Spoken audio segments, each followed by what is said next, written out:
okay, rather than being God-centered. If I'm God-centered, my desire is to please Him. My effort is to live according to His commandments, according to His teachings. So I then become one of His followers. Whereas a person who rejects God, he wants to be His leader, okay? He wants to follow himself. He wants to be His guide. He wants to be His God. He's God, that's what He's God unto Himself. Right. And so the byproduct of that is what I call unresolved grief. In other words, whenever we go against the one who created us, whenever we rebel against His purpose for our lives, which is to live a life that's pleasing to Him, the result is it causes a certain amount of grief in our spirit. And that grief then becomes a core of low or very low self-esteem. And that hurts.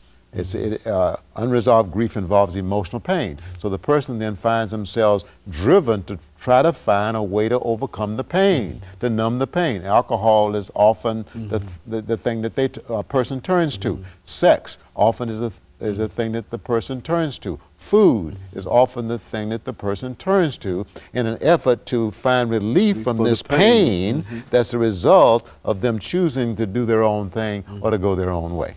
And I guess a solution for that is for them to recognize that that is one of the problems, that if they were to change to a God-centered environment or an attitude rather than a self-centered attitude, that they might be able to better deal with the pain that they believe that they are feeling. Absolutely. Absolutely. You know, I'm a psychiatrist, as I said, and I've had occasion to practice psychiatry in many different settings, state hospitals, jails. I've also interviewed and done some counseling in prisons. I've worked with the homeless here in Nashville over a period of about 25 years. And yes, persons who are self-centered in their thinking, in their beliefs, in their attitude are hurting. The hurt may be experienced as loneliness. It may be experienced as just persistent anger. It may be experienced as despair or a sense of hopelessness and helplessness.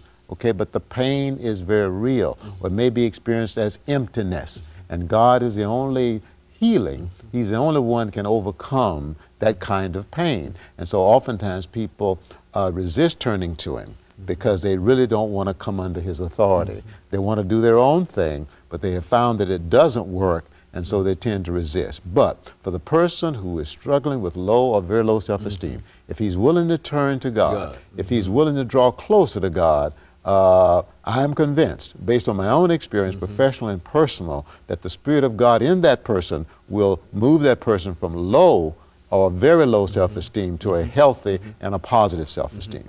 And Dr. Poe, it seems that the real solution there is a spiritual life. Absolutely. I mean, and of course I think all of us, but we both recognize that we're living in a spiritual universe, and that the Spirit is very, very important. But there are so many people who don't believe. You know, I think they give lip service, it appears to me, to this idea of a spiritual life, and in many instances, not even lip service, because they never demonstrate that by church going and et cetera, some of the things that should be a manifestation of a spiritual life, and yet we don't see them do that. Do you find that to be a problem as a psychiatrist? Well, yes. I mean, of course, now there's a overt spirituality. Okay, hold it a minute, Dr. Poe. That's Sure. that we want. And of course, we'll be back with our audience following this short commercial break. Yeah.